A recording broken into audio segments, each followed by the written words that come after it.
বলছি যে যেটা পরিস্থিতি হয়েছে সেটা মূলত যে 2 মাস ধরে একটানা গরম চলেছে তার একটা অন্যতম কারণ বলেই আমাদের কাছে আমরা রেগুলার এগুলো সার্ভে করেছি।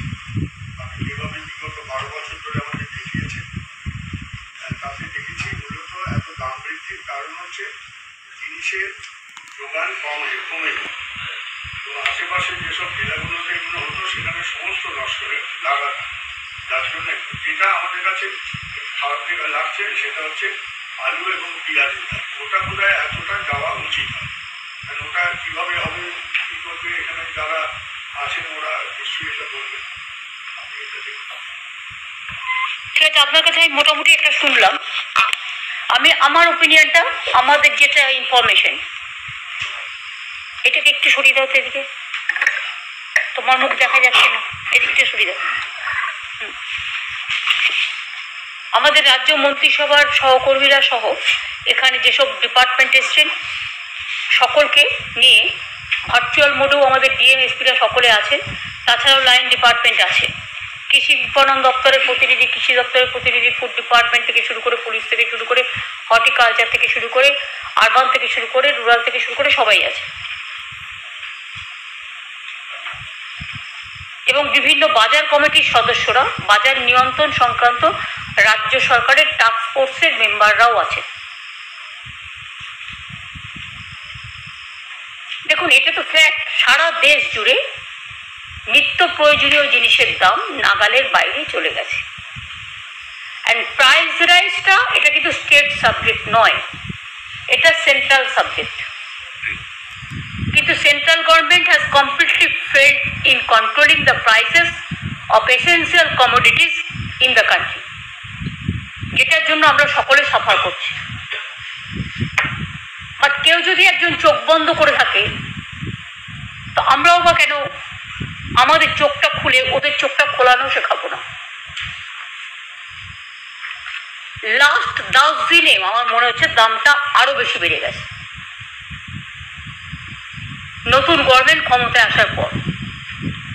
হয়তো শেয়ার টেয়ারে টাকা তুলেছে বা পার্টি ফান্ডে টাকা দিয়েছে, কিছু একটা ব্যাপার হবে, আমি নাম করে বলছি না, আর কিছু একটা হয়েছিল যার জন্য সরাসরি মানুষের টান পড়েছে হেসেলে।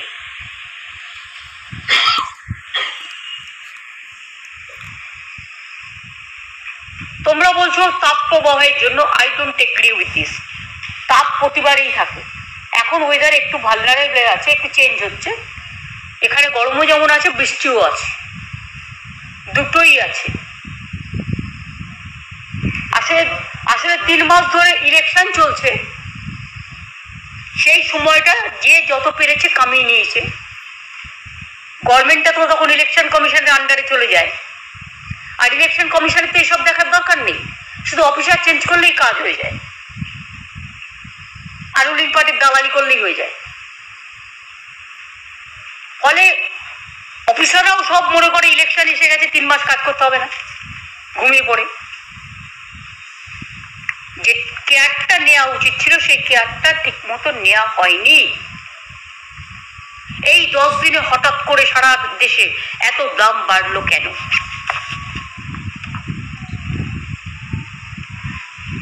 পাইকারি মালের যোগান কমে গেছে কেন? এগুলো আমার কোয়েশ্চেন। কিছু জিনিসের দাম আগের বছরের তুলনায় বেড়েছে, আলু, পেঁয়াজ, রসুন, বেগুন, লাউ, শসা, কাঁচা লঙ্কা, সবকিছু দাম, টমেটো, পটল, করলা, ভেন্ডি, এর দামও আকাশ ছোঁয়া। যদিও গতবারের তুলনায় কিছু কিছু জিনিসের দাম কম হয়েছে, কিন্তু এখন আমি দেখতে পাচ্ছি বর্ষা এসে গেছে, তাও কিন্তু দাম কমার লক্ষণ নেই। বাজারে যেতে মানুষ ভয় পাচ্ছে। তুমি কথা কম বলো, যখন আমি মাইকে কথা বলছি তুমি শোনো আমারটা।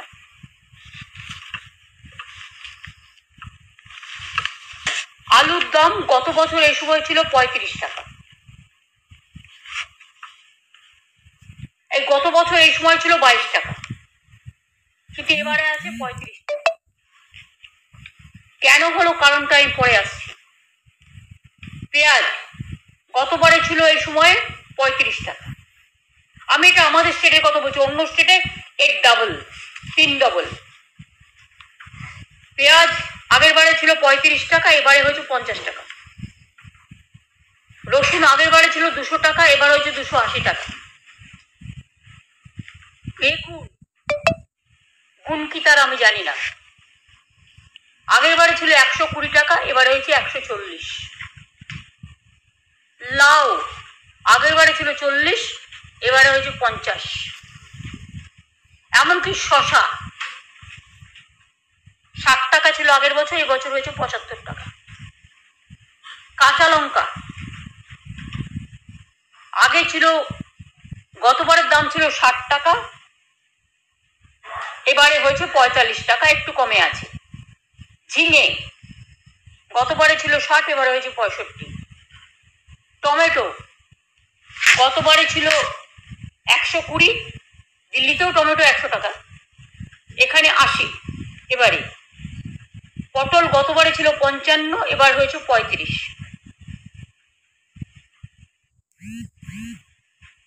করলা গতবারে ছিল 100, এবার হয়েছে 75।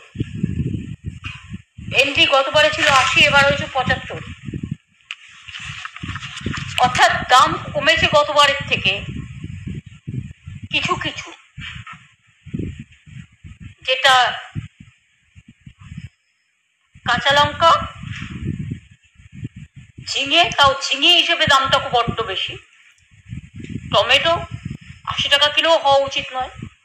পটল 35 টাকা, বাপরে বাপ। করলা ভাজলেই এইটুকু হয়ে যায়, 75 টাকা। ভেন্ডি, ঢেঁড়স, নামটাই ঢেঁড়স, তারও এত দাম, তার লোকে খাবে কি? আলু, অন্য রাজ্যে আলুর দাম চলছে 45 টাকা, পেঁয়াজ চলছে 70 টাকা। নাসিকের পেঁয়াজের দাম ক্রমাগত বাড়ছে। আমাদের এখানে আলিপুরের পেঁয়াজের দাম কি বললাম? দাও গতবার সে তুলনা করি। আলু আগের বারে ছিল 35, এবারে হচ্ছে 22। আর পেঁয়াজ আগের বারে ছিল 35, এবারে হচ্ছে 50। এটাকে ফিরিয়ে আনতে হবে। পেঁয়াজে আপনারা নাসিক থেকে কেন আনেন? আমি নাসিক থেকে পেঁয়াজ কেন আনবো? আমি তো এখানে পেঁয়াজের স্টোরও বানিয়ে দিয়েছি। নাসিকের থেকে আনতে গিয়ে ট্রান্সপোর্ট খরচা আমার কি বাড়ছে না? ডিসেম্বরে আমরা আত্মনির্ভর হয়ে যাব। কেউ কোনোদিন একথা ভাবেনি যে আমাকে মাছ আনতে হবে অন্ধ্রপ্রদেশ থেকে, ডিম আনতে হবে হায়দ্রাবাদ থেকে, পেঁয়াজ আনতে হবে নাসিক থেকে। কেন বাংলা তৈরি করতে পারে না? আমি আপনাকে বলছি সেটার উত্তর আগে। আমাদের বাজারেও পেঁয়াজের যে দামটা হয়েছে সেটাকে কমিয়ে দিতে হবে। আগে থেকে আপনারা যদি আচ্ছা, এবার আমি প্রথমে বলে নিই যে সুফল বাংলার থেকে আমরা অনেকগুলো আউটলেটে 10 টাকা করে কমে দিচ্ছি বাজার থেকে। আমাদের বাংলা জুড়ে মোট 468টি সুফল বাংলা আউটলেট চলছে। কলকাতা সংলগ্ন অঞ্চলে 378টি এবং জেলাতে 90টি। থেকে মানুষ আলু সহ সমস্ত সব সবজি 10 থেকে 15%, 10% থেকে 15% কম দামে পাচ্ছেন। এবার আমি যেটা বলবো সেটা হচ্ছে agri marketing department, please take proper care.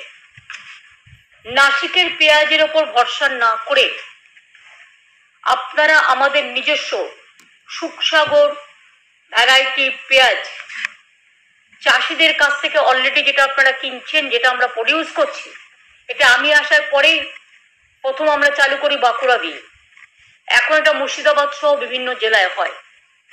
আমরা কেন চাষিদের কাছ থেকে আরো বেশি করে কিনছি না? তাহলে চাষিরা দামটা পায়। চাষিরা দামটা পাচ্ছে না, তার কারণ আপনারা নাসিক থেকে কিনলে কি কমিশন পান? সরি টু সে, আমি জানি না। প্রদীপ দা, আপনাকে আমি বলবো এটাকে দেখতে, টেক কেয়ার করুন। নাসিকের থেকে আমার কাছে নিয়ারেস্ট কোনটা? আসে আমার চাষিরা যেটা তৈরি করছে সেটা। আমি কেন তাদের কাছ থেকে না কিনে আমি চলে যাচ্ছি নাসিকে? ওয়াই? What for? না বলো।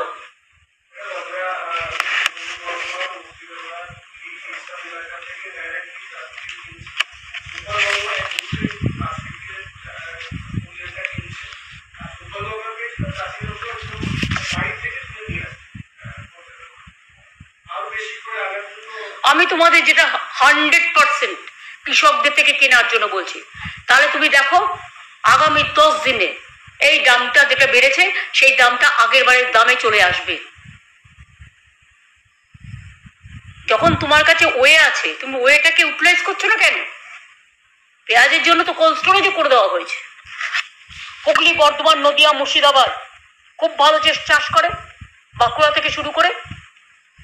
পেঁয়াজ ওদের কাছ থেকে কিনে নাও, সুপার বাংলাতেও দাও, মার্কেটেও দিয়ে দাও। নাসিক থেকে আনার প্রবণতা বন্ধ করো। আগে তো আমরা এফসিআই থেকে চাল কিনতাম, কমিশন খেত কেউ কেউ, এখন তো আমরা মার্কেট থেকে নিই, ফার্মারদের কাছ থেকে, কৃষকদের কাছ থেকে, যেটা রেশনে আমরা দিই। তাতে ফার্মারটাও লাভবান হয় আর ভালো চালটাও আমরা পাই, দুটো কাজই হয়।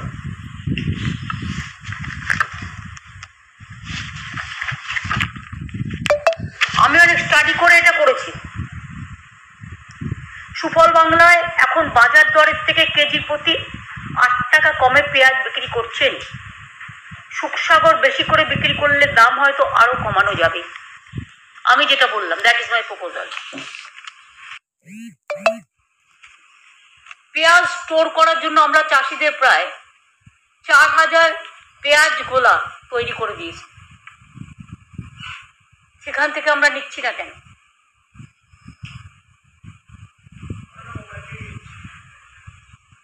আরো আছে 4000, সংখ্যাটা কম নয়। পেঁয়াজ তো সেদ্ধ করে লোকে ভাত খায় না, ভাতের সাথে একটা পেঁয়াজ নেয় বা তরি তরকারিতে দেয়। এটা তোমাদের মাথায় রাখতে হবে।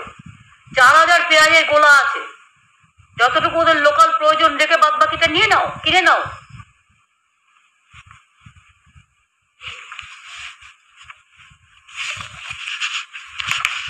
আবহাওয়ার জন্য কিছু নষ্ট হয়, নো ডাউট, কিন্তু আমরা তো কৃষকদের সঙ্গে সঙ্গে শস্য বীমা বিনা পয়সায় সবকিছুই তো আমরা করে দিয়েছি। আমরা তো রাজ্যের কৃষকদের মোট 640 কোটি টাকা শস্য বীমার জন্য ক্ষতিপূরণ দিয়েছি।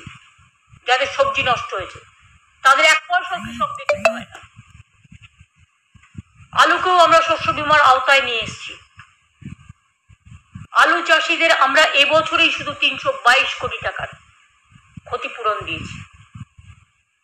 তাহলে আমার দাম বাড়বে কেন?